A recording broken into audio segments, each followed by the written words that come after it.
अस्सलाम वालेकुम। आज हम फ्लोरल फार्मूला और फ्लोरल डायग्राम मालवेसी फैमिली की स्टडी करेंगे।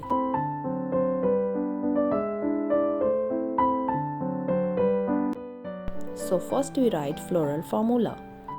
Floral formula of Malvaceae family is it is actinomorphic, bisexual or hermaphrodite, presence of epicallus which is ranges from 3 to 7, calyx shows the 5 sepals, gamosepalous condition, corolla have 5 petals and they are free, androecium is infinite and fused, and there is epipetalous condition, gynoecium 5 syncarpous condition and hypogynous ovary.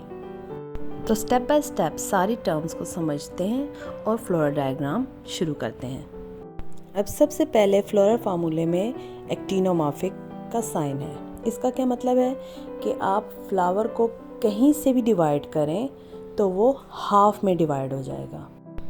क्रूसीफेरा family के भी floral formula और floral diagram की मैंने video बनाई है जिसमें actinomorphic के बारे में समझाया गया। अगर आपने वो भी देखनी है तो इसका लिंक मैं डिस्क्रिप्शन में दे दूँगी।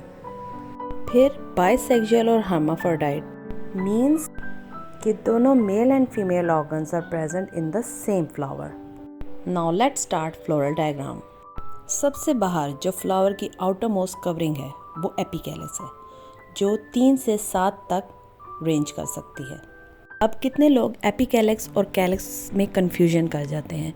एपिकैलिक्स और कैलिक्स दोनों ग्रीन कलर के होते हैं मगर एपिकैलिक्स कैलिक्स के बाहर मौजूद होते हैं and it is an extra well of floral appendages.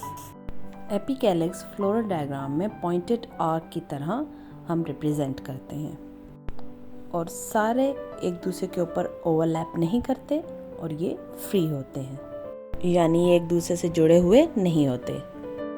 तो हमने ये 5 एपिकैलिक्स ड्रॉ कर लिए। Next floral whorl is calyx जो 5 होते हैं और एपिकैलिक्स के अल्टरनेट होते हैं। तो अब इनको ड्रॉ करते हैं। तो हर सेपल एक दूसरे के ऊपर ओवरलैप नहीं करता, ऐसी सूरत को वेलवेट एस्टिवेशन कहते हैं। अब ये जो सेपल्स होते हैं ये जुड़े हुए होते हैं यानी कि फ्यूज्ड होते हैं, तो ऐसी कंडीशन को हम गैमोसेपलस कहते हैं। और फ्लोरल डायग्राम में हम एक लूप बनाकर इनको आपस में जोड़ देते हैं। ऐसी सूरत में हम ब्रैकेट का निशान लगा देते हैं जो कि फ्यूज को रिप्रेजेंट करता है।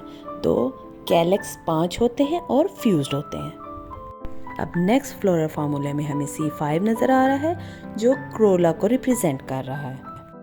अब क्रोला में पेटल्स होते हैं, ये भी 5 होते हैं और सेपल्स के अल्टरनेट होते हैं। अब मालवेसी फैमिली में पेटल्स एक स्पेसिफिक मैनर में अरेंज होंगे जिसको हम एस्टिवेशन कहते हैं। इस एस्टिवेशन में ईच पेटल दूसरे पेटल पर ओवरलैप कर रहा होता है, तो ऐसी एस्टिवेशन को हम ट्विस्टेड एस्टिवेशन कहते हैं। One is inserted inside and the another is towards outside. और सारी पेटल्स फ्री होती हैं, इसलिए हम फ्लोरल फार्मूले में ब्रैकेट का निशान नहीं लगाएंगे। नेक्स्ट जो है वो एंड्रोशियम है, ये इन्फिनाइट है और इसके लिए हम एक स्टेमिनल ट्यूब ड्रॉ करेंगे जिस पे हम एपिपेटलस कंडीशन शो करेंगे कि पेटल्स स्टेमिनल ट्यूब के साथ जुड़े हुए हैं। As shown in floral formula के androecium is infinite, so on staminal tube हम शो करेंगे बहुत सारे एंथर्स जो इन्फिनाइट हैं। एंथर्स फिलामेंट के साथ अटैच होते हैं जो ज्वाइन होकर एक स्टेमिनल ट्यूब बना देते हैं। So each kidney reniform shaped anthers are arranged on the staminal tube.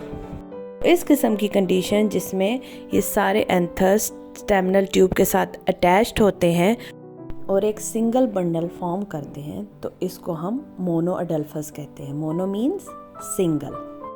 अब नेक्स्ट गायनेशियम है जो कि पेंटाकार्पुलर, ये पेंटा मीन्स 5, इसमें कार्पल्स हैं और ये आपस में फ्यूज्ड हैं, तो इसको हम सिनकार्पस कहते हैं। अब पेंटालोकुलर ओवरी में 5 लोक्यूल्स होते हैं और हर लोक्यूल में एक एक ओव्यूल होता है और arrangement of ovules in locules को हम प्लेसेंटेशन कहते हैं और मालवेसी फैमिली में एक्साइल प्लेसेंटेशन होती है। सो ये थी हमारी floral formula and floral diagram of the Malvaceae family. For further such informative and educational videos, subscribe, like and share Info Biodiversity.